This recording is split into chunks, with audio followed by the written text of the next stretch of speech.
Hello and welcome to Just Africa on Souq News Television, and we are reaching you live from our studios in Lagos.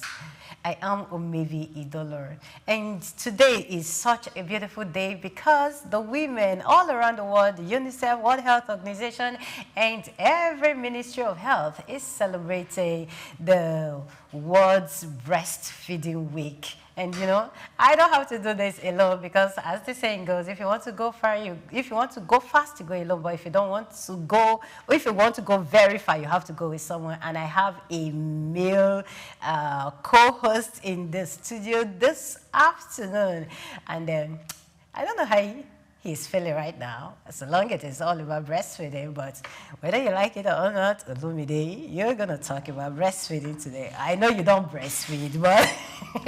Yes, thank you very much, Omevi. I am Olumide Shokoya. Welcome to Just Africa. But I am a product of good breastfeeding because whether you like it or not, yeah, you know, for a healthy child to grow well, that's why they always mandate exclusive 6 months breastfeeding. So yes, it involves everyone. Exactly. Whether you like exactly. it or not. So I believe that you are one of those promoting exclusive breastfeeding. Yes, I do because are you I an enjoyed ambassador? it. Oh, you enjoyed it. I enjoyed it.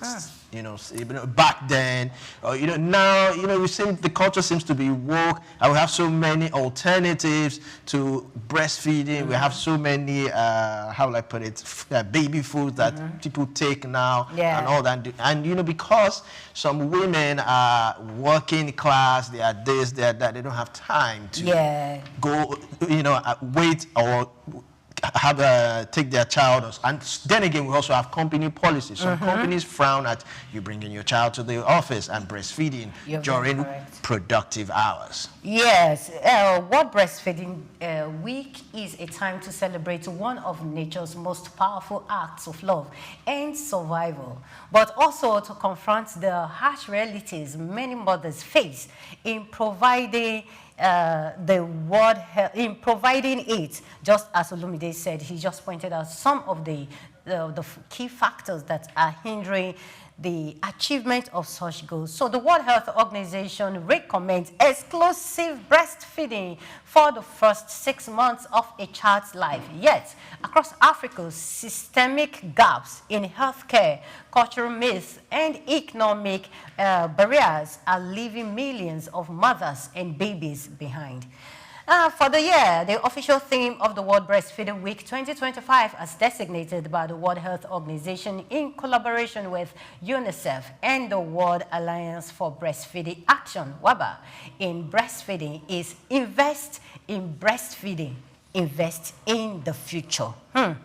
Invest in breastfeeding and invest in the future. Children, they say, are the future, right? So when you invest in breastfeeding, you're actually investing in the future. Yes, and we've also seen that exclusive breastfeeding, not just exclusive, you know that your child tends to have a very healthy life. Yes. Get to live a very healthy life. And so we can't stop pushing that idea. We can't stop talking about it. So it is very important. We'll go on this quick break, and when we come back, you will be meeting our guest. She's standing by. Stay with us.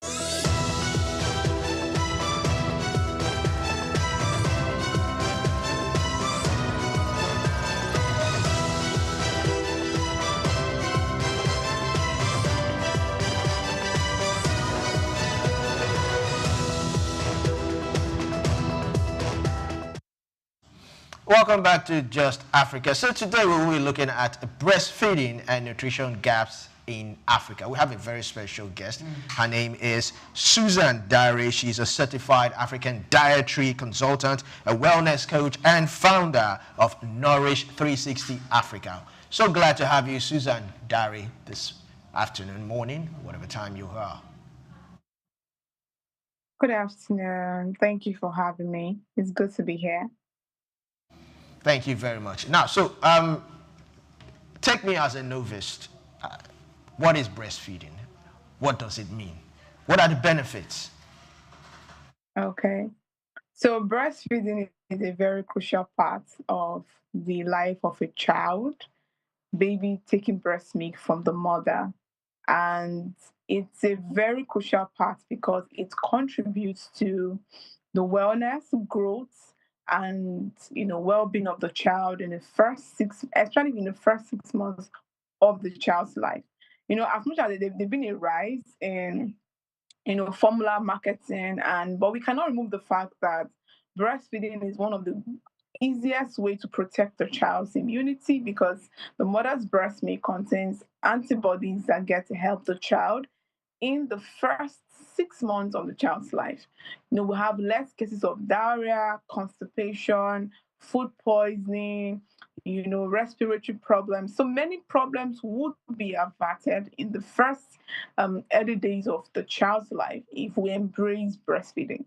So one thing is sure is that a well breastfed child will have a stronger immune system, would be healthier, brain development. There are many wonderful factors to how much breastfeeding will do in the life of a child. So we will recommend that exclusive breastfeeding is promoted, encouraged, and spoken more about because the child's health, life, and well-being is largely affected by this practice.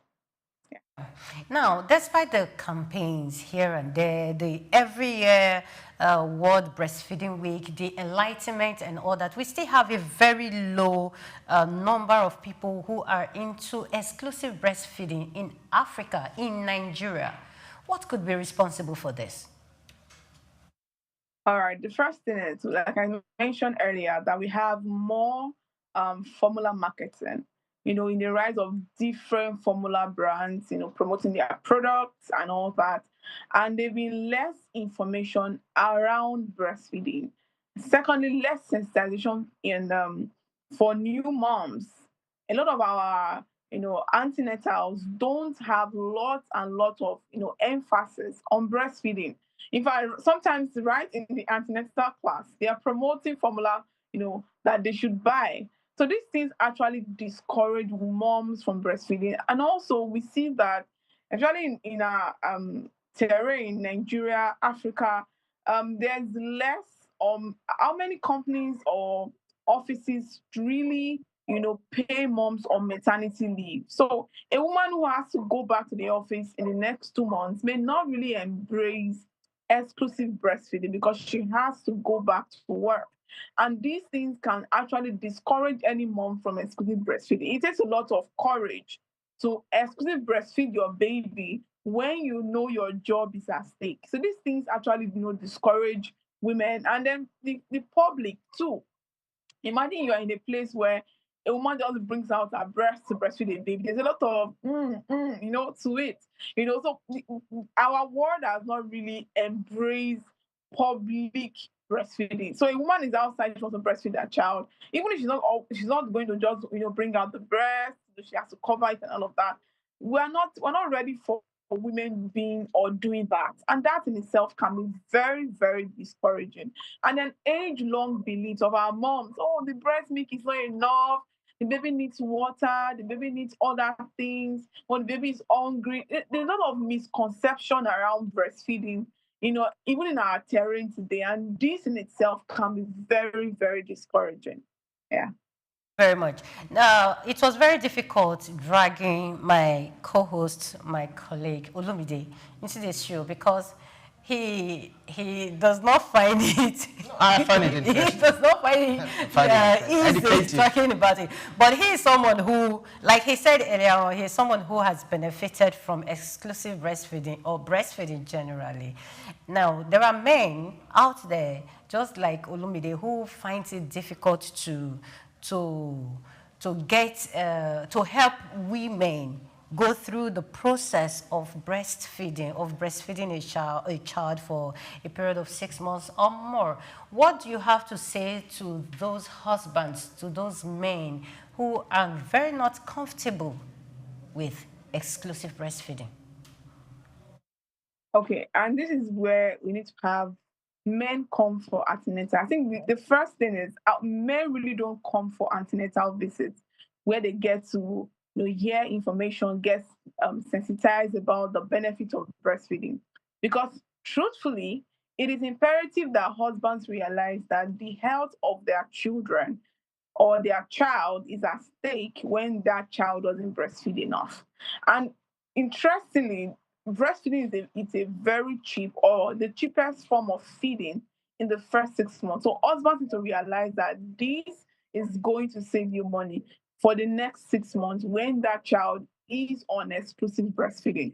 Secondly, it will protect the immune system of that child. So you won't have to spend lots of money running around, dealing with food poisoning, dealing with constipation, because children who are on formula feeding in the early days of their lives are very prone to diarrhea, very prone to food poisoning, constipation. But children who are breastfed, you have less worries around, oh, what did the child eat? Or what did the child drink? Oh, is the child reacting to formula? So husbands who are currently struggling need to realize that you are saving yourself headaches and money, not just because breastfeeding is cheap, but also because it will save you money from hospital problems. So, in order to encourage your wife, you need to see how you can support her through exclusive breastfeeding, ensuring that she is eating well, ensuring that she's keeping to the breastfeeding times where she needs to express milk. Now, if you also want to maybe get breast pump to be able to express milk at different times, helping her to feed the baby with the already pumped milk could also encourage this woman to breastfeed well. But when there's a lot of pressure around, oh, I don't like this, you'll be putting yourself in a place where you are going to spend more money that you don't need to actually spend. So husbands need to also attend antenatal visits to be able to understand how important breastfeeding is to the child in the first 6 months of their lives. All right, thank you very much, Susan Dari. One of the things you said that caught my eye was helping the mother to breastfeed the child. So, and you also talked about men going for antenatals during these times. When men go for these antenatals, would they be also taught? Because I know that for that very first 6 to 9 months, the baby is very sensitive, so the mother is very careful who comes near the baby. So would the father also join antenatal? Would they be taught how to handle the baby and all that? Then secondly, how can employers come in? Because yes, there's company policy, you have to be productive, whether you like it or not. The employer pays you to be productive. So what policies, regulations, how can employers, how can government come in to sort of like strike a balance? Yes, let's call it strike a balance at this. All right. So you asked two very important questions. The first one is, when you come for antenatal visits, you get to be taught how to handle your child as a man. Because a lot of times men sometimes can be clueless, clueless to how to handle these babies, how to, give express milk, how to handle their bottles, because sometimes when you get to express this milk, you keep it in the fridge or the freezer, whichever one, how to warm all of these things, how to ensure that the bottles are well, sterilized and all of that. So what happens in the antenatal is that you get to learn how to help mother and child in the postpartum phase. Now, I have a new moms community where I get to teach new moms, and especially first time moms, how to manage their health postpartum. And one of the things they get to talk about a lot is lack of support from their spouse. And we can also trace this to the fact that these men are not well abreast with how to actually give this support. And that is why going to antenatal visits, and not just even if you don't have the time to go for these visits, you can also, go on the internet, browse about these things. How do I support? How do I hold the baby? How do I give, postpartum care? Because it's not just for the baby alone, for the woman also, because a woman breastfeeding would also lose strength. She's breastfeeding from whatever it is she's eating. So she also needs postpartum care, not just the baby alone. Both mother and child need postpartum care. And the man needs to be very, very informed and abreast to how to provide this care. And that's why it has to be open to learn. Women did not come with a manual from heaven on how to be a mom. So we also learned on the job. We also had to, learn about these things. So men also need to learn about these things. And for government policies, employers need to understand how to support women postpartum. And it's a very major challenge.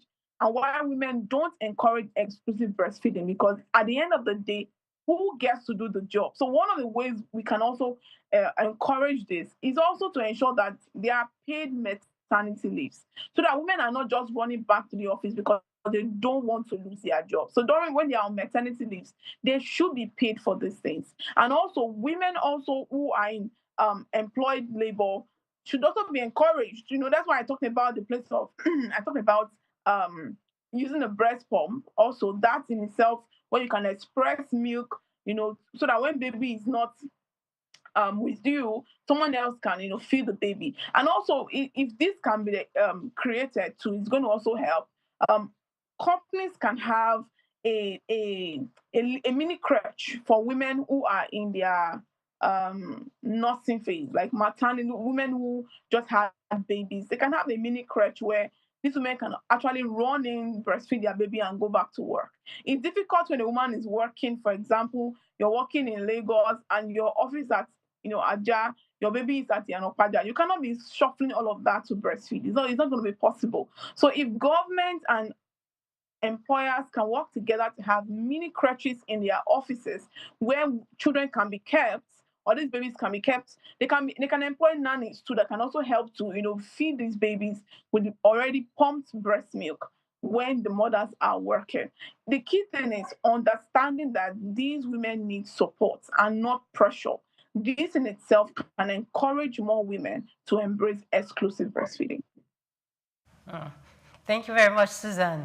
That was very, very thought-provoking. And I believe that men, the husbands, the partners, they are all listening and they are giving maximum support to their wives. Now, away from the men, we are in a society or we are in a generation who don't believe in breastfeeding because they do not want to go out of shape, in quotes. They tell you, I do not want my breasts to go in a certain way. I just want them to remain the way they are. So they are so much concerned about their physical outlook, their physique, So what do we tell these, should I use Gen Z mothers? I don't know the words to use for them now. These mothers, what do we tell them? How do we convince them that irrespective of how they want to look, their child's health comes first? How do we convince them? The last line you just said is actually the convincing factor. That irrespective of how you want to look, your child's health comes first. Now, I am a weight loss coach and I actually help new moms lose weight at the comfort of their homes. And one of the things I get to tell these new moms is whether or not you choose to breastfeed, your body would not always remain the same. Now, pregnancy comes with a lot of body changes. I am a mom, I have a toddler. So I can relate to the fact that there's that thing where you are as a mom, I don't want to lose shape, I don't want to go out of body this, I want to ensure that I'm looking good, I want to, look pink, you want the breast to always stand and all of that. But the truth is, pregnancy in itself would always come with certain distortions, and your body would not always remain the same. And that's what I tell moms. If you are expecting your body to look like what you looked like before you had a baby, it's not always possible. Not removing the fact that genetic factors too can also influence how a woman will look before pregnancy, during pregnancy, and postpartum. So, in a bid to, I don't want to look a certain way, many women get to, starve their babies of very important breast milk. So, whether or not you want to look in shape, and the truth is, for some women, breastfeeding helps them lose weight very fast because it helps with the stomach contraction. There are many women who have come up with the fact that while they were breastfeeding, they lost a lot of weight. Now at the same time, breastfeeding makes some women gain weight because you are having to eat for yourself and your child, because your child is going to rely on that breast milk to survive. So it's going to be based on what you have eaten that will supply all the breast milk that your child will need. But the truth is, whether or not you want the body, and that body thing that you are looking for, you can always work on it after breastfeeding. Like I said, I'm a mom, I have a toddler, and I know how my body was before I had my baby, when I had my child, because I did exclusive breastfeeding for the first 6 months, and now postpartum, the difference is clear. But the key thing is ensuring that amidst your breastfeeding routine, you are also managing your health, ensuring that you are staying fit alongside. Because a lot of times that is where many women don't know how to, control, regulate, and all of that. So even if you are breastfeeding, you can also ensure that you are not eating more than is meat, because some men say, oh, I'm breastfeeding, so that's why they eat a whole lot more than the body needs. Now that's where control comes in, knowing that, okay, you can also stay fit, you can go to the gym, you can work out at home, you can employ walking around, running, jogging, and the like. So you can incorporate fitness and losing weight alongside breastfeeding. But the most important thing is your child's health. That in itself is more important than your own personal body looks, that obviously you may not have the power to completely change. So let's put the child's health first, and ensuring that your child is getting enough from breast milk, ensuring you are eating enough, ensuring that you are also putting your child at the fore. Your body can always be worked on later. No matter how it looks like, oh, you have gained 600 kg, you can always lose it. But the key thing is my child getting enough nutrients and eating enough for growth, for development, and ensuring that your child is healthy. Yeah. All right, thank you, Susan Diary. When we come back from this break, I have a very important question that I'd like to ask, but let's quickly go on the short break and we'll be right back.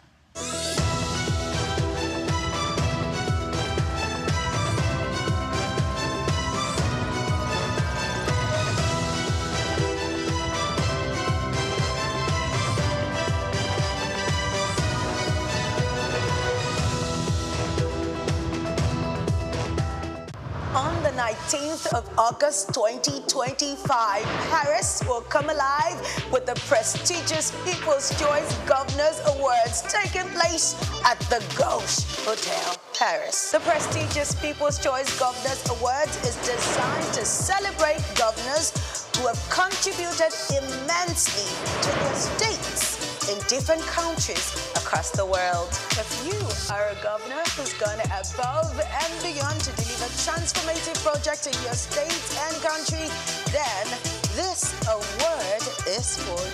To partake of the Governor's Excellence Awards this year taking place in Paris, all you have to do is send an email to souqnexus.com with the words, I accept, and we will get right back to you. You can also send a WhatsApp message to the WhatsApp number scrolling on your screens right now. You don't want to miss Paris for anything, and we are looking forward to celebrating you and your achievements this year. So contact Souq Nexus to make that happen. At the Africa Development Studies Center, ADSC, we are committed to driving sustainable growth and development across Africa through innovative training and research. Our mission: empowering leaders, policymakers, and professionals with the tools they need to create lasting change. With customized training, dynamic research programs, and study exchanges on leadership, management, and other critical development topics, ADSC offers a platform for exchanging cutting-edge ideas and global best practices. We provide comprehensive services in research and consultancy, capacity building and training, education programs, publishing, and knowledge sharing. Our esteemed faculty, composed of seasoned experts and researchers, ensures a learning experience that is insightful and practical. We specialize in policy development, implementation strategies, monitoring, and evaluation.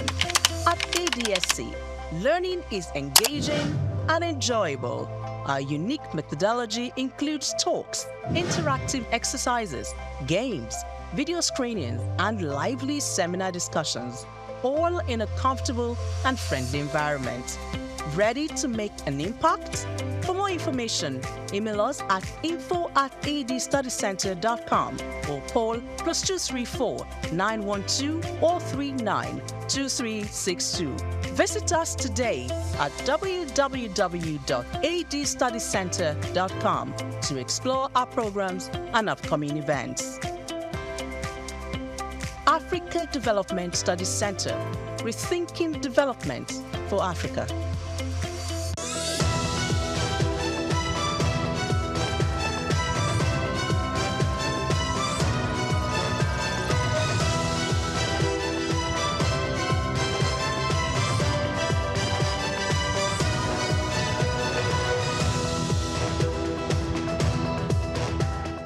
Welcome back to Just Africa. We're still discussing breastfeeding and nutritional gaps, and we have Susan Dare, who is, of course, a certified African dietary consultant and a wellness coach. So I wanted to ask a question because I remember growing up, I had a cousin like that.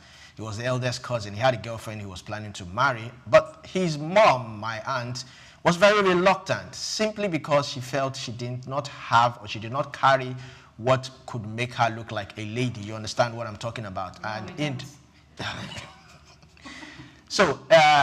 Yoruba, she used to say, "Báwo ló yẹ fẹ́ fọmọ lóúnjẹ?" That is, how would she feed her children, implying that what she had in front was not big enough or was not the right size. So take us through, what are some of the myths, cultural beliefs that negate breastfeeding in Africa generally? Okay, so let me go back to what you just said. Truth is, when a woman gets pregnant, our body gets to change. No matter how small the breast may look, it would be enough to feed the child.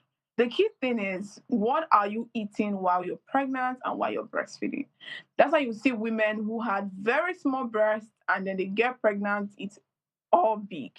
Because the breast in itself, the body was wired in pregnancy to be able to breastfeed babies. Of course, there are women who sometimes have issues with lactation, which that in itself can be worked on. Some women don't lactate. It can be a problem in itself. But there are several myths like, oh, breastfeeding is not enough. You know, people feel like, oh, the baby is crying, the baby is hungry, baby, the milk is not enough. The key thing is, are you lactating well? Many women don't eat enough for the breast to have enough milk for the child. So that in itself can be a problem. So the key thing is, are you lactating well? Are you eating what your body would need? Because now your body is working for yourself, working to produce enough for the child. So you want to look into your nutrition. Are you eating enough protein, fiber, carbs in their right proportion? That is something to look into.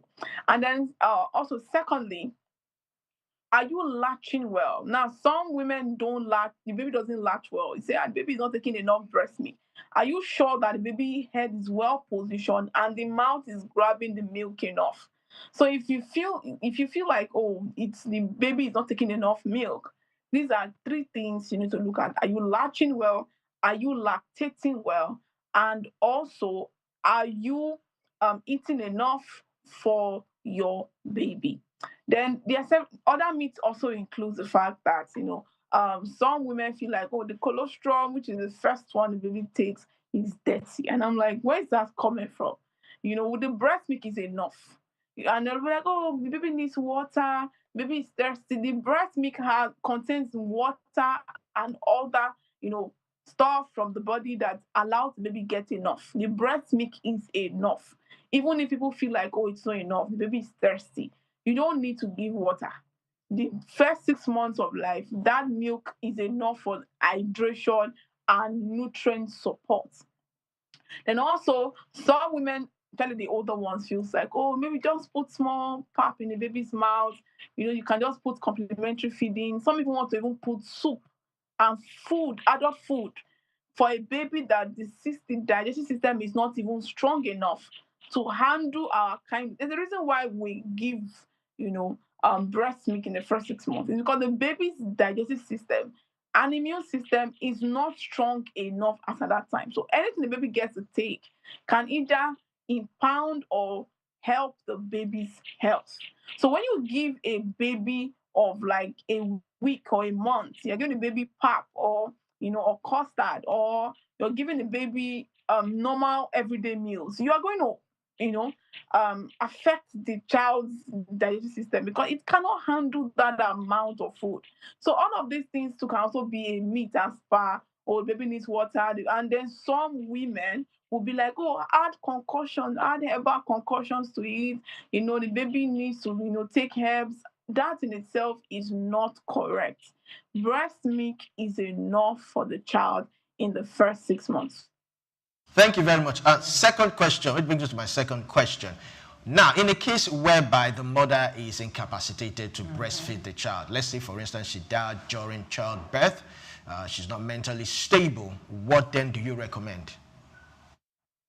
Okay, so in a case like that, we recommend two things. It's either, now, women who are not pregnant can actually take lactating cookies or lactating supplements to help them breastfeed. So that means the woman's the woman's sister can actually breastfeed that child. Although we are not very open in Africa to allowing someone else breastfeed that child. It's a clause that many people are not really open to. But in a case like that, someone else can actually breastfeed the child. Now, it may not be mouth to breast. It could just be that, people can pump breast milk and give your child. Now, that happens outside, the African terrain from other countries. Now, we need to be open to that, where there are women who lactate. They can have excess breast milk. They can give your child. Now, if that is not welcomed, formula feeding can also be introduced in cases like that. So if there's no other person to breastfeed the child, then formula can be introduced. And it has to be age-appropriate formula that from trusted brands too can be introduced in cases like that. So it's either of those things can be done.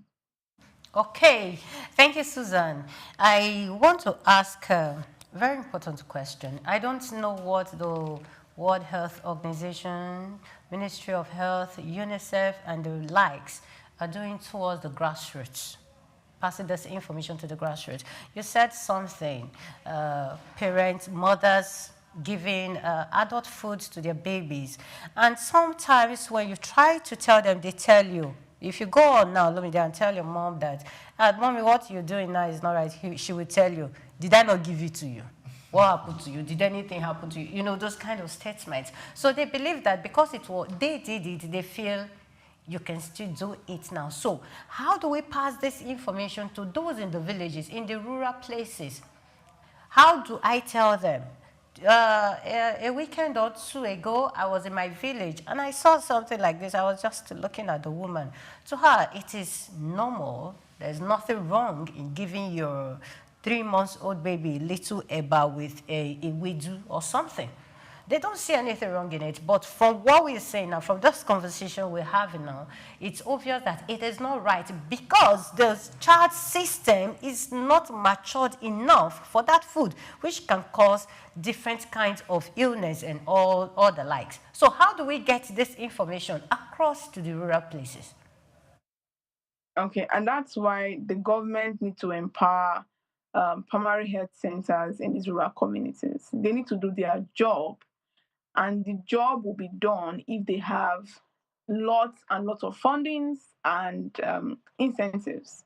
So we need to have more rural information campaigns in those communities. Now, all we're saying right now is on TV. The main people who are proponents to bad breastfeeding practices are in the rural communities.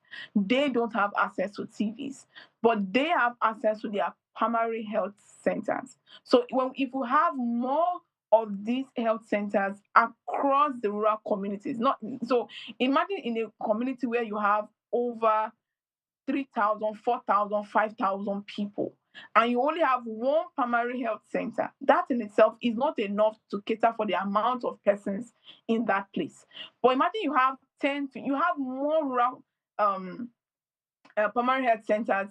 They are the ones that will be able to tell these women in those communities what is right for their children. Now, I understand the fact that sometimes one of the things you get to deal with is, these older women who have done the wrong and they feel like, oh, you didn't die now. If you worked for you can work now. And they don't realize that some of the issues they had in their times could have stemmed from all of these problems. So that is why we need to have more campaigns, more campaigns, fundings from organizations that are targeted towards women and children, from governmental policies to ensure that we have more health centers, we have more NGOs, more organizations like my own, reaching out to these women in these rural communities, ensuring that we take the message of exclusive breastfeeding to these people, because they are the ones who really need this information, because no one is holding them accountable, no one is watching out or looking out for these women.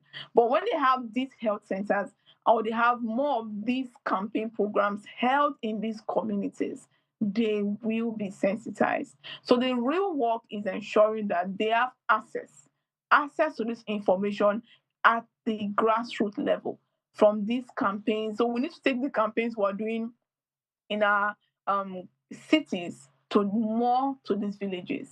And also, we can also encourage these women by giving them lactating cookies. Some of these women don't know that there are foods they can eat, to ensure that they are lactating well. And all of this comes with sensitization, ensuring that they are. And so, cause another thing too is that some of these women too don't have access to good food. So it's a broad spectrum program that can be done for them. So we're not just to tell them, oh, breastfeed your children. Is that we also need to sometimes come with food stuff for these women, come with things that will help them, lactate well, lactating bras, to all of these things, as little as it's same, can make a world of difference for these women. So more programs for these people will make lots of difference. Yeah. Thank you very much, Susan Dari. Just before we go in less than a minute, you are also good in dietary and all that. So, and of course, you made mention of it, but I want you to repeat it again. What are some of the classes of food that would help women, lactate more? Secondly, you also talked about employers' role and all that. Do you think that employers should give maternity leave, and for how long? And are you an advocate of paternity leave also for the men? For the men, very important. All right. So some of the foods that would help you lactate well, we have oatmeal, we have pap, apart from the fact that they're lactating cookies, there's corn, then also vegetables. Eat balanced diet, so that it doesn't look like, oh, it's because there's another part where people just say pap, pap, pap, pap. You need whole meals. You need complete balanced diet, because whatever it is you are eating in yourself will not just benefit you, your baby gets to also benefit from it.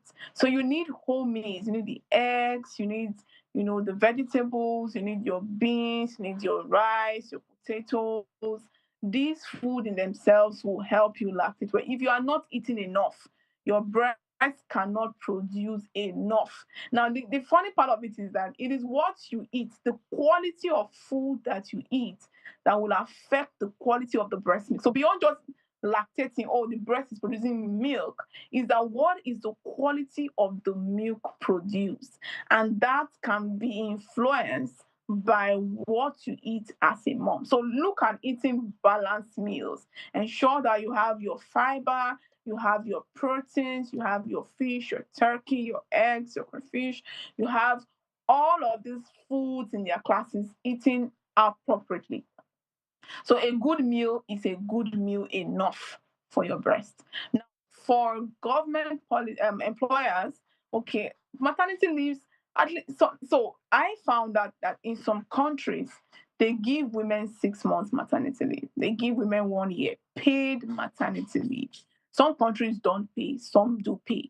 And now, if we're going to encourage 6 months exclusive breastfeeding, it means that sometimes employers need to look at, can we have these women go on for 3 to 6 months, on maternity leave, and they are paid? Sometimes the reason why these women want to rush back to the office is because they are not being paid when they are on maternity leave. Now, that in itself could be encouraged. It could be 1 year maternity leave. It could be 6 months maternity leave, and they are paid while they take care of their newborns. Now, imagine working in a place where you have all that to yourself. You will breastfeed better and even more because you have all that time to yourself. Now, for paternity leave, now if it can be encouraged if the women will be at work and the fathers are the ones giving the expressed breast milk to these children. So it's not just about collecting paternity leave and going home to rest. It's that you are actually doing the job. Now, it depends on the arrangement with the employer and the couples themselves. So if the mom wants to go back to the office after 3 months and the dad wants to stay at home, it is that he's staying at home to ensure that this already expressed breast milk is adequately given to the child. So on both sides, it can be encouraged, but more for the moms who want to breastfeed exclusively. Yeah. Thank you very much, Susan Dari. This has been a thought-provoking. You have been brilliant. You have really impacted. Even me as a man, I have learned 1 or 2 things today. Yeah. Thank you very much. Thank you. Welcome. Quite interesting Yes. what she said. And it's quite an eye-opener when she said that your sister or someone else can actually breastfeed your child. But, you know, we live in a culture whereby you must breastfeed your child. You must. And it's going to take a very long time for Africans, Nigerians, to come to this realization that my sister can actually breastfeed my child. Because it sounds strange. Will the husband even allow? That is another question. Will the husband allow the sister? From the explanation she gave, the husband's sister could actually do same for the sister-in-law. That's the husband's wife now. Yes. She can actually breastfeed her niece or nephew. But will she agree? Will the husband agree? Will the lady herself agree if she is not incapacitated? Will she say, okay, I am going out, please, can you just breastfeed me? It sounds awkward. Would you agree? Well, if it's a situation whereby the child needs it, I'm up for healthy nutrition. Yes. I'm up for you feeding the child as much as possible, as many times as possible. I mean, if you can feed the child maybe 15 times a day, hey, I'm up for it. You know, because I remember also my mom told me that when they gave birth to me, overnight I was on breastfeeding. Whoa. So what my dad would do, he would prepare some sort of drink for her, and she would have one hand with a straw and be drinking it, and she's breastfeeding the other. You know, overnight, it was round the clock. My dad and my mom, they were on this round the clock, which, you know, is quite good. Yeah, it's very good, and I hope that African mothers will take this to heart, that it is very important for every child to be breastfed. And on that note, we're wishing every woman out there a happy breastfeeding week, World Breastfeeding Week. Please do well and breastfeed your child. That's it for me. So we'll go on a short break now, and when we come back, we'll continue with the second segment of Just Africa. Stay tuned.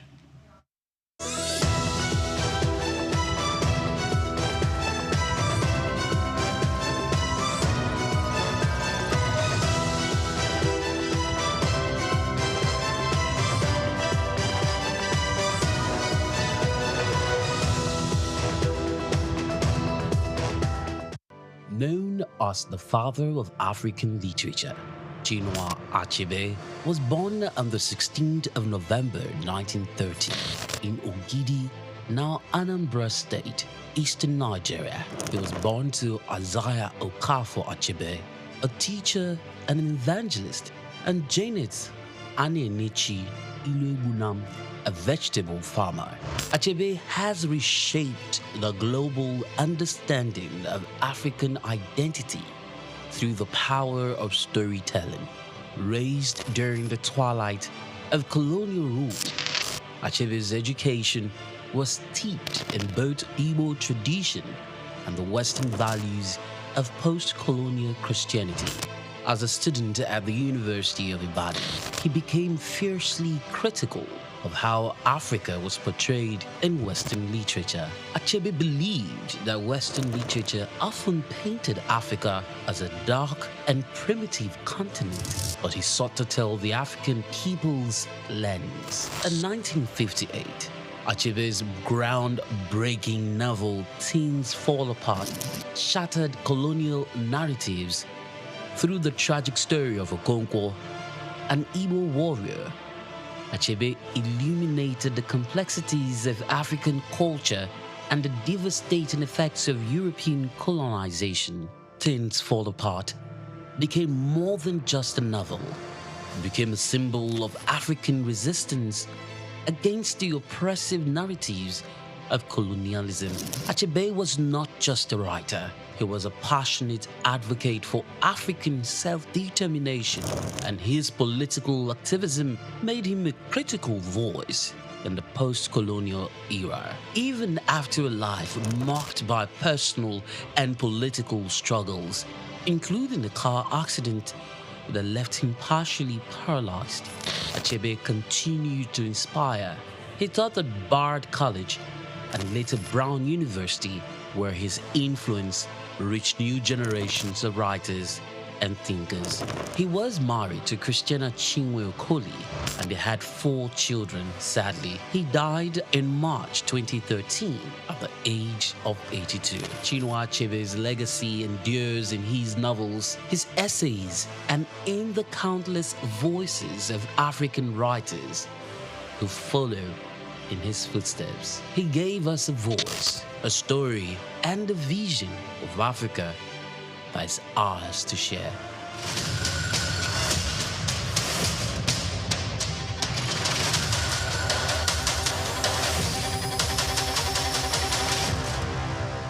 Lateef Jakande.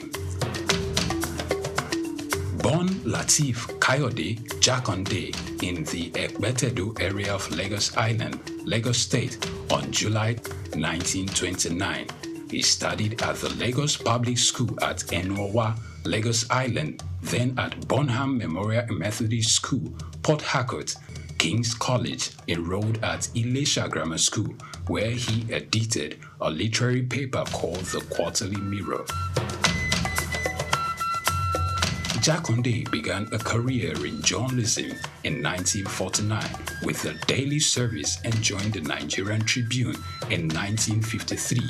The owner, Chief Obafemi Awolowo, appointed Jakande editor-in-chief of the Tribune in 1956. Jakande established John West Publications in 1975 after leaving Tribune and began to publish the Lagos News. He served as the first president of the Newspaper Proprietors Association of Nigeria, NPAN.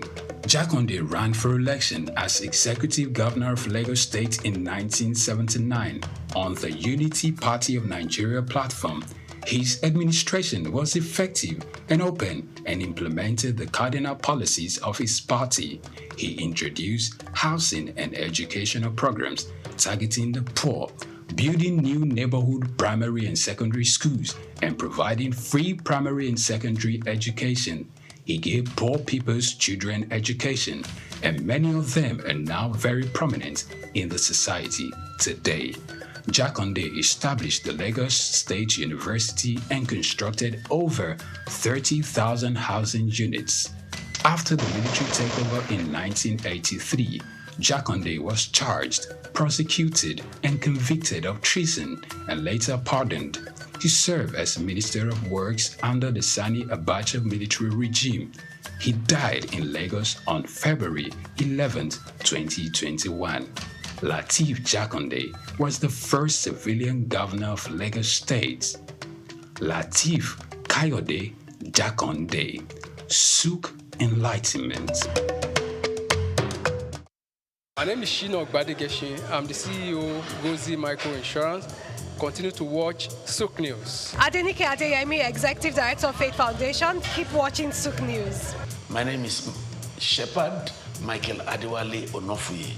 I enjoin you all to always watch Souq News TV. Hey everyone, Majuli Obaje here representing Gigi. Keep watching Souq News, okay? Stay updated with Souq News. My name is Aton Kene.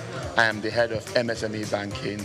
Please keep watching Souq News and stay glued to Souq News. I recommend that more and more people should watch Souq News because they deal with business news. Hi, my name is Amaka Wokolo. I am the director of the Faith Institute at Faith Foundation. Keep watching Souq News.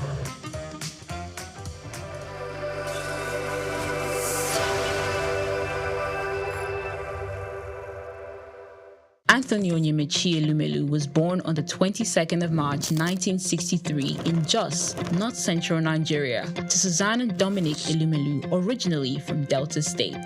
Tony earned a degree in economics from Ambrose Ali University, where he laid the foundation for his future career, and then furthered his education at the University of Lagos, where he obtained a master's degree in economics. His academic journey also includes attending the Harvard Business School, where he completed the Owner of President Management program, equipping him with advanced business management skills. Tony currently serves as the chairman of Heirs Holdings, Transcorp, and United Bank for Africa, UBA, demonstrating his significant influence in the banking and investment sector.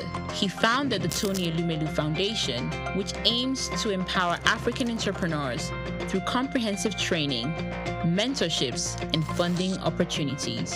In addition to his professional achievements, he's also a family man, married to Dr. Adele Vivian Elumelu, and together they have 7 children. In 2020, his efforts were acknowledged when he was named one of Time's 100 most influential people in the world.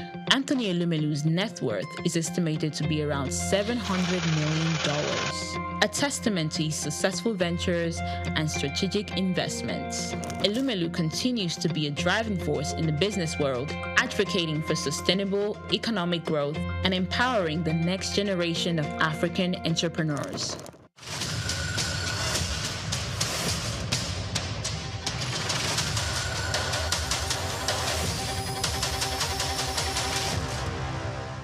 Muhammad Yunus was born on the 28th of June 1940 in the village of Batwa, Chittagong, a British Indian colony which is currently known as Bangladesh.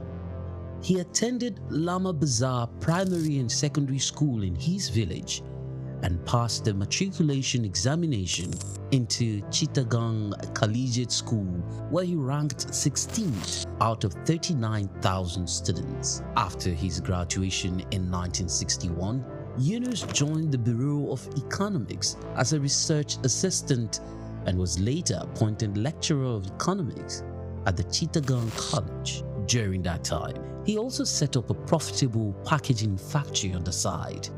In 1965, he received a Fulbright scholarship to study in the United States, where he obtained his PhD in economics from the Vanderbilt University Graduate Program in Economic Development. Between 1969 and 1972, after his keen education excellence of apex heights and proportions in the United States, he returned home and was appointed professor of economics at the University of Chittagong. He was eventually appointed onto the board of directors to the United Nations Foundation, where he served for 33 years. When Bangladesh suffered a famine in 1974, Yunus felt he had to do something for the very poor. In his country, he founded the Grameen Bank. His motivation was to create economic and social development for the very poor, giving long-term loans to those who wanted to start small enterprises to pay back when they can. The aim to help was to get many of them out of poverty. For this, he was awarded the Nobel Peace Prize in 2006. Muhammad Yunus is a recipient of numerous international awards for his ideas and endeavors, including the Humanitarian Award in 1993, World Food Prize in 1994, Independence Day Award in 1987, Bangladesh's highest award, the King Hussein Humanitarian Leadership Award in 2000. He was also awarded the Volvo Environment Prize in 2003, Nikkei Asia Prize for Regional Growth in 2004, Franklin D. Roosevelt Freedom Award in 2006, as well as the Seoul Peace Prize in the same year. All humans are born entrepreneurs, he would always fondly say. His heart showed through his everyday life.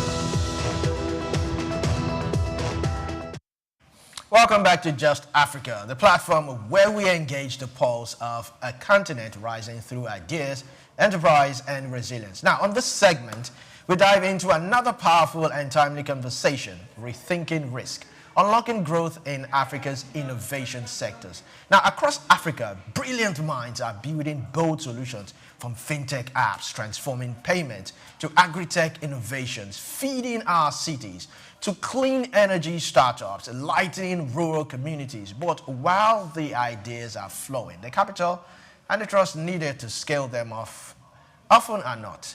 Now, for too long, Africa's innovation potential has been trapped under outdated perceptions of risk, where investors hesitate, policies lag, and local entrepreneurs are forced to punch far above their weight.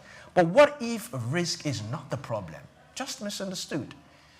I have my co-anchor here. I like to call him the perfect gentleman. Onyeprie, how you doing? Olumide Shokoya. How are you? Fine. Yes. Good too. It's great to be right in your face again in another edition of Just Africa. Yeah. So what were we talking about today? Japan. Yes. And its newfound love on the continent of Africa. Yes. Economic-wise, it's funny how everybody, all continents and major players globally, global economic discourse and conversation seems to be, quote unquote, falling in love with the continent of Africa. Bride. Yes, the new bride. Well, I hope they will maximize their position. So, before now, Japan's outlook, economically, politically, and development-wise, has not really considered Africa as the way the West, like America, the United Kingdom, and other Western countries have really considered Africa. And mentioning Africa in this case, I should equally say Nigeria, because when they look at it that way, they weren't really seeing the bigger picture on their investment portfolio and where they actually channel their money and their foreign economic policies actually used to center around Asia. So most of the time they are domiciled in Asia, though we understood from history that they have a very, very good connecting relationship with the United States of America, politically, economically, developmentally, and otherwise. But recently, they've been turning their attention to Africa. Why are they doing that? Maybe something caught their attention. They have systematically taken a very good look at the foreign economic policies of China and how a larger chunk of it has been directed towards Africa. They've taken a very, very good look at Russia, which also used to take the back seat when it comes to economic relations and global relations, political relations wise, where Africa is not most of the time into the priority list where they establish economic relations and they focus therein. They've not really done that. But recently you could see Russia is outgoing, trying to woo African nations, and we are not surprised in its recent romance with Burkina Faso, Mali, and Niger Republic, the Sahel states. So Japan has been studying the trend. as far as China is concerned, more than 150 seaports in the whole world is built by China, and a larger chunk of them also still domiciled within the continent of Africa. So China has successfully planted its footprints, economic, strategically wise, in different parts of the world, and majorly also in Africa. So they've looked at that body language, and they've probably come to the understanding that they need to expand as well. It's not that, mind you, it's not that Japan did not have economic relations with the continent of Africa before now, but it's not as pronounced to to move the wheel of power. Yeah, so now they've been taking another good look. So why are they doing that? Probably they just realized the vast economic potential in the continent. Recently, what did China do? It removed tariff from more than 100 African countries. Yes. For the products that those African countries are going to export into China. What are they trying to do? They are trying to tell you that, look, hey, we are open for business. However, China is very, very strategic. They understand that the manufacturing power of the African nation and the African continent, apart from South Africa and a few other industrialized nations in the continent of Africa, cannot really match what you have in China. So they are telling you, bring in your products. However, what are these African countries taking into China? They are taking in raw materials, which will now be transformed and processed into a finished good by China for their own manufacturers and their local industries, and they export back to Africa. So that's one of it. And Japan feel they can equally come in and have a large chunk of that because of the raw earth materials and other raw materials that they are going to benefit from. So, but if you look at Japan's trade with Africa in the past decade, look at it, it's very, very insignificant, 0.5%. That cannot take you home. And it also not only spells out the kind of poor economic relationship compared to China and the West and the United States has with Africa, that Japan needs to up the ante and up the game. So I'm not surprised they are coming in now, and it holds lots of benefit for the continent of Africa because it's going to expand new trade frontiers in the sense that fintech is an aspect, an industry in the continent of Africa and also in Nigeria, and the market is huge and wide. So Japan coming in, they will pay more attention there. When we move away from that fintech, when we now go to the raw material space, Japan also is going to be coming, they are going to be coming in stronger there too, but not matched with what China currently have on ground. So they want to expand and to establish more that, look, hey, we can do business with you, not only China, we also can actually compete. So with all this coming into play, including other sectors and other industries, the African governments and the central banks of African countries, the ministries of trade and investment, if it's that of Nigeria, Madam Oduwole needs to take note, that of South Africa, that of Kenya, that of Tanzania, they need to take a look through the Ministry of Trade and Investment to direct the attention of where they want to develop Nigerian and African local industries to attract direct foreign investment and be able to negotiate the deals for Japan to tailor their investment there. However, they cannot dictate it because it will be the leave of the prerogative of Japan, but they need to influence that so that we cover the whole terrain of the vast market that is open in the continent, because if not, they might go to compete with China, where they already are. The competition will be stiff, but the continent will suffer for it. Good. But I'm now, let's look at what Nigeria, what Africa stands to gain from this. We've seen China's imprint all over Africa. The good sides, the bad sides, investments, this here and there.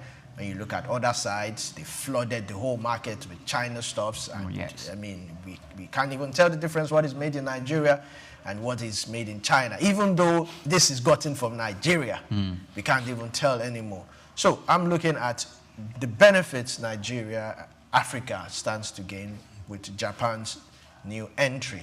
And also looking at how do we also make sure that we utilize every opportunity we get. I'm also looking at remittances, which is also key. They are coming into Africa. They are bringing everything. They are throwing all their weight into Africa. What are they taking back? Are they taking back? Is the money retained in Africa, or they are taking it back to their country? That's one of the things we need to look at. Skill transfer of skills. Because in as much as they are coming to Africa, they are going into fintech.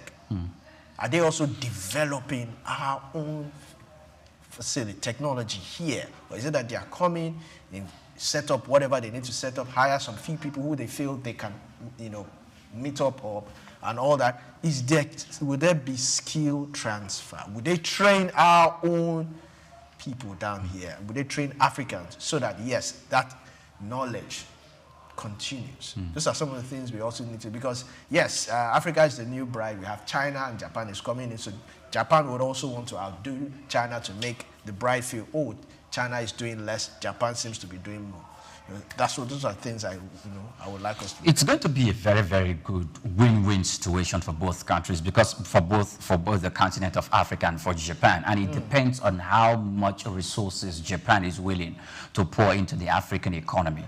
It's going to be win-win in the sense that when African countries have economic plans to attract direct foreign investment, they give some form of waivers to their prospective investors. When it comes to fintech, we all know what Indians are doing in Nigeria and doing in the continent of Africa. When it comes to pharmaceuticals, we also know what Indians are doing in Africa and also in the country, in Nigeria.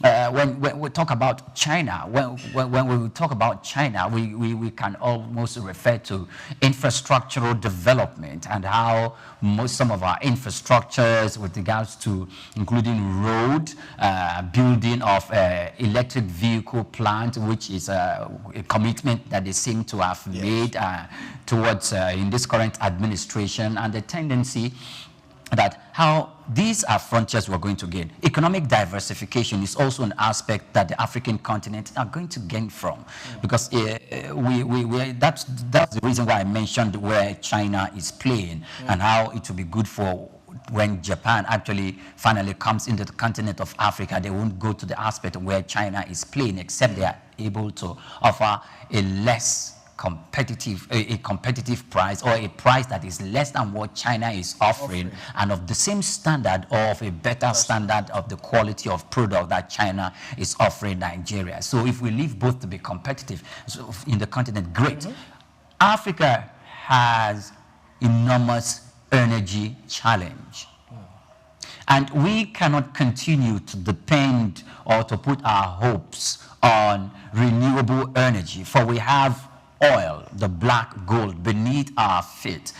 Recently, the government is talking about idle oil wells, about spanning into the tens in their numbers that are idle, that those who actually got the licenses are not really putting them into good use. So probably the government will be looking at that. And if government is going to be looking at that, can they influence the direction of investment of the FDIs coming from Japan into Africa and specifically into Nigeria to tailor it towards modular refineries?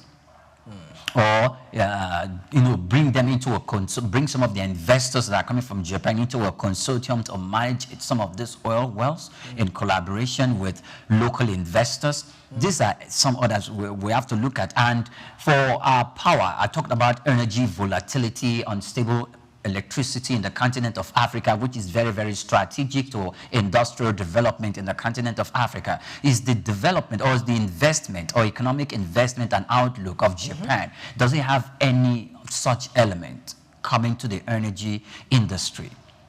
If not, we need to put that at the fore. So how is Japan going to gain when they are bringing in their technology, most especially with regards to equipment?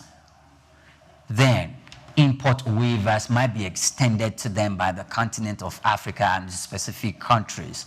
When they bring in their technology, and one of the things that are going to do, they have factories. If they have facilities. They are going to be establishing road networks, which will contribute to the infrastructural development program of the government of the day. Let me pause you there. Yes. Because I mentioned skills transfer. Yes. Instead of them bringing in their technology, why not establishing it here? Okay, but that would be that might be too soon. Yes, because we are we are not just telling them come, we're not ordering them around, we're also trying to offer mouth-watering terms of trade relations. Let's go the Trump way. Yeah. Oh, we can go the Trump way, but first of all, we need to bring these people in. When we bring them in, we also know that there are other things that by virtue of their presence in the continent of Africa is required for them to do. They go to a very, very rural area and they want to site a factory there. When they are building that factory, it is required that they also build a road from the point of their factory that will connect to the major road. Even electrify the community. Even electrify a few communities around there if they are not going to depend on the national grid and they are going to bring up their own mini grid. But they may not do that. They may want to go the renewable energy way. But even if they are going to do the renewable energy way, there might be a platform for them to provide electricity to the vicinity where their factories is actually located. So that would be a good count. So by the time they do that and they employ both Nigerian and the Japanese staff, sometimes it's going to be where Nigerians who are employed are going to require to operate that technology and to operate that equipment, and that is where the issue of technology transfer will come to play. And when more staff or more employments are being made, they are going to go through onboarding and teachings and instructing them on how to utilize the technology that is being brought into the country. So that's through the vehicle and the channel through which technology transfer will now be made to Nigerians who might not spend the rest of their life working in that factory, but they work for a period of time and can leave from that company to establish their own company or to move to another organization, occupying good positions and be able to transfer that amount of technology to other Nigerians that are employed within the same industry and in the same sector. So it's going to be a win-win. And of course, we should not also be ignorant of the fact that when they make their profits by way of the investment, the government will still have to give them a leeway to transfer some of their profit back to their own country, because without that, foreign direct investment will be hindered and it's not going to foster growth. All right, so we're still Just Africa. Let's go on a short break, and when we come back, we'll continue with the program. Don't go anywhere, it's Just Africa.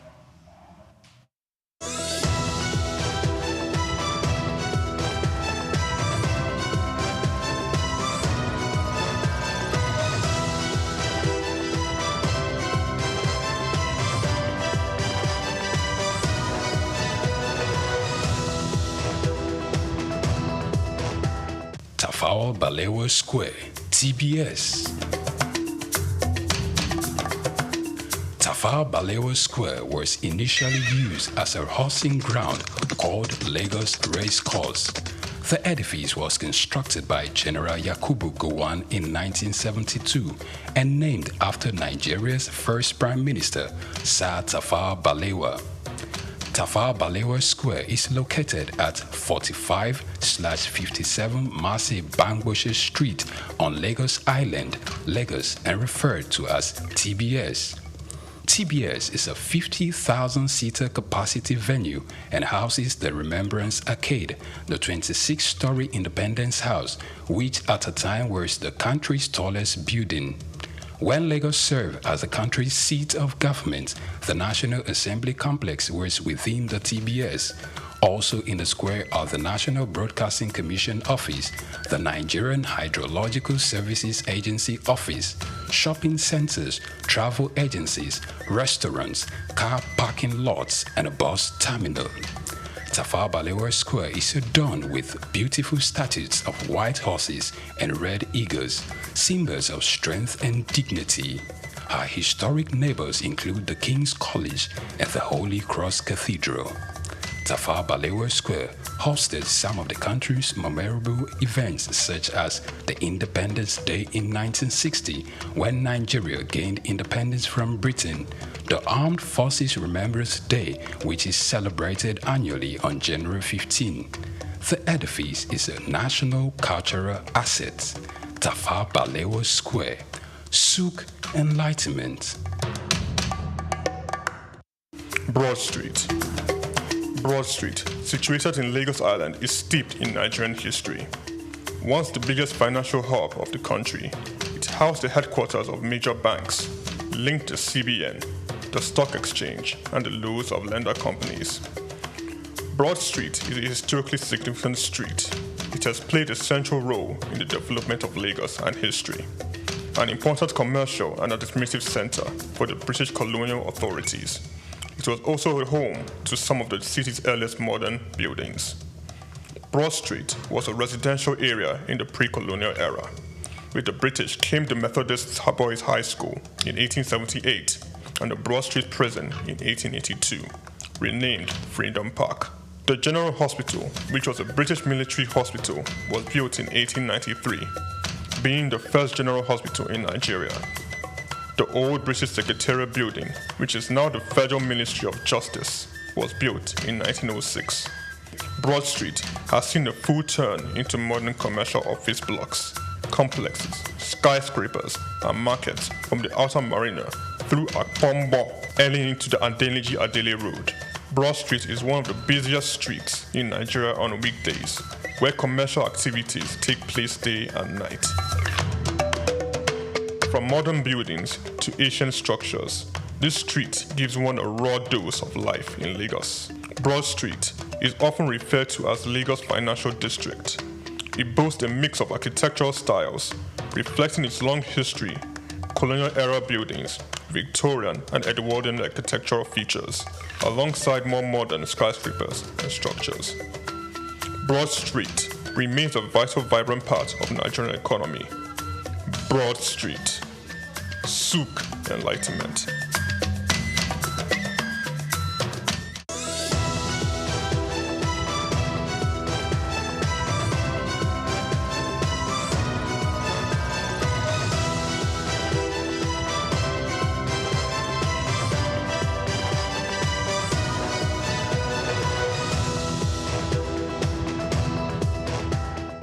Welcome back if you're just tuning in or logging in. This is Still Just Africa. Today we explore how reframing risk could unlock the very growth the continent needs. Now we ask, what will it take for African innovations to thrive, not just in pocket, but at a scale? Now, earlier on, Krumala, you were talking about when it is time for Japan to make their profit. Yes. You know, Africa seems to be like that kid back in secondary school who had the nicest toys and everybody wants there to be his or her friend. That's how I see Africa right now. We have rare earth materials, or minerals rather, and everybody wants to tap into that. Yeah.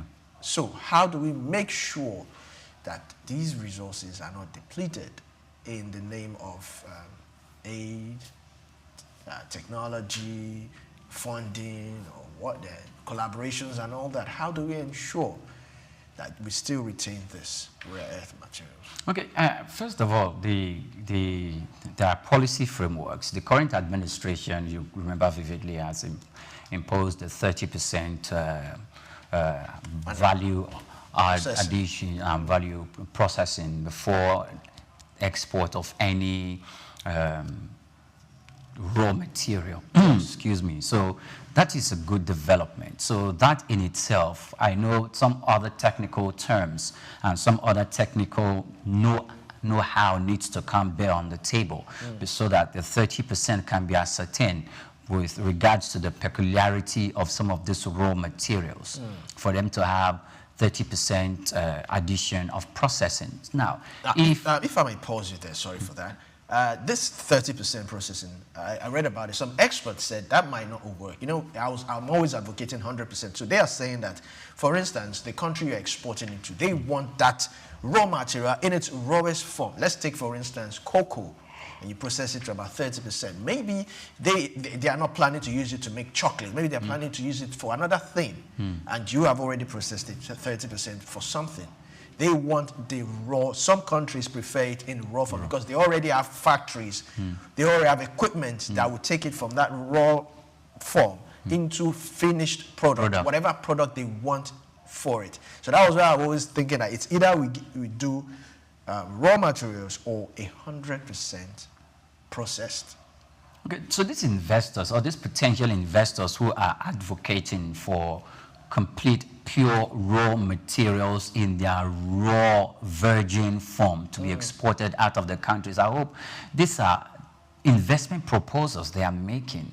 So if we have these investors who are coming, could you please come lay down and tell us when we talk about 30% processing, how would that 30% processing that Nigeria is supposed to include, that is going to still maintain the acceptable form when it has finally left the shores of Africa or Nigeria to your country? Because you need to ascertain that. If you do not ascertain that, you are trying to boycott the system because of the massive profit that you stand to gain. Yes, because sometimes there's a commodity, there's a raw material that we want to export to XYZ country.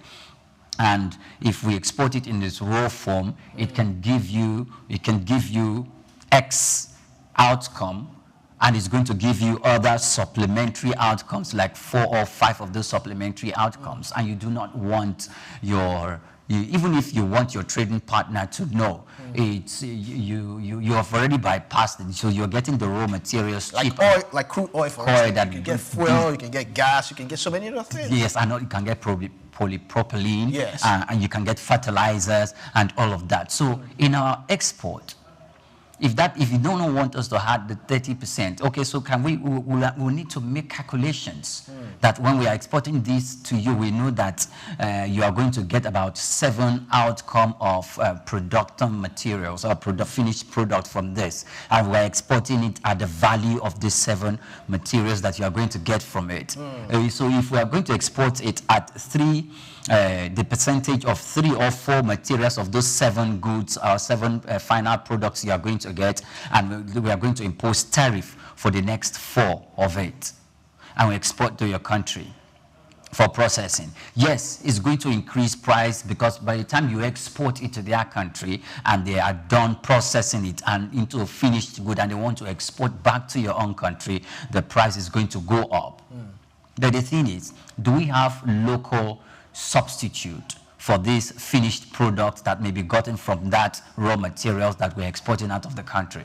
If we do have finished products, or if we have export substitute or import substitute for those products, then we can go the Trump way and just do it that way and let their products be expensive, which will actually cause our local consumption attention to be diverted from the foreign export that is coming to the country and resort back to the local production. That is a very, very good strategy. So it's going to be a win for us, and it's going to make their products more expensive. And if it's going to make their products more expensive, and we look at the standard, at the value of both products, and they are of the same platform, or maybe even 100 to 80 or 100 to 90, then I think we are up there. We are standing not on sinking sand, but on a platform that is actually quite good economically.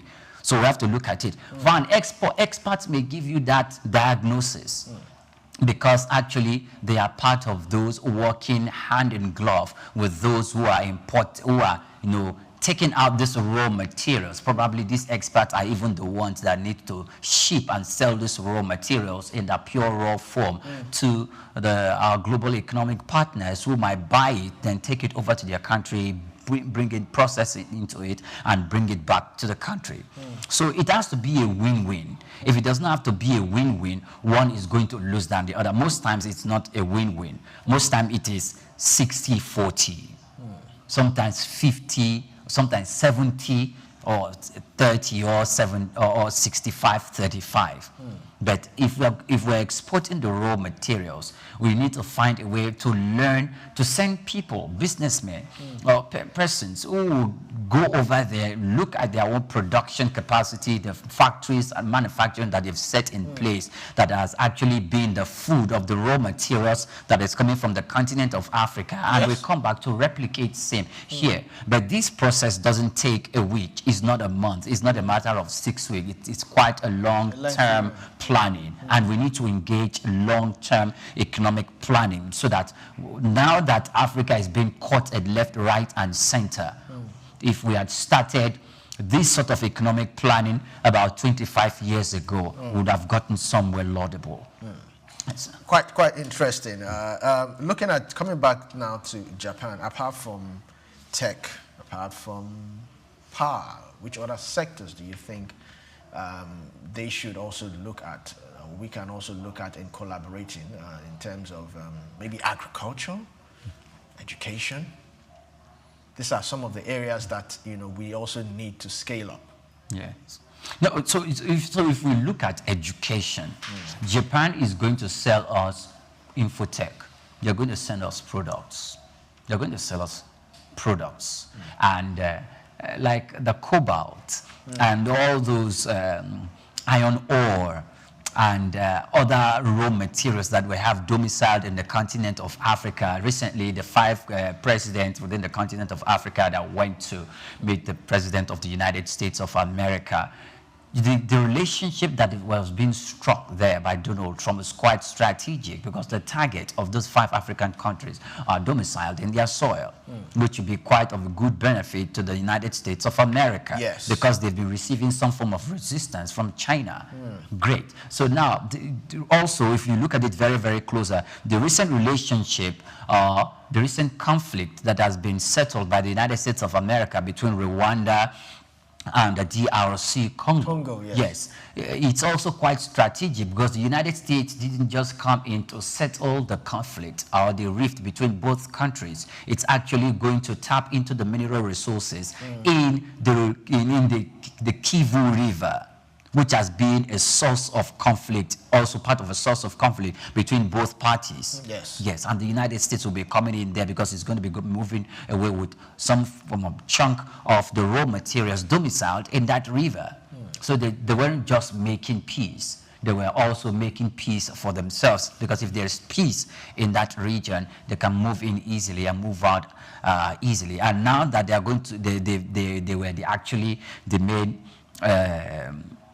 parties that actually initiated and settled and brought peace to bear between both countries. They have free course. And I said it earlier on the program that it's an indictment on the African continent and the African Union not to have waded into that conflict and be able to bring peace into that domain. And that is a loss to the continent, because the West or the United States, that's why I say I like them, because they are they can think very, very well. They think for the economic benefit of their country, and every policy, whether it's within, it's outside the foreign policy, the global economic policy arena, and the global politics, they are playing it perfectly. And whether it's within the country, they are doing that perfectly. So you won't even blame the United States of America for doing that.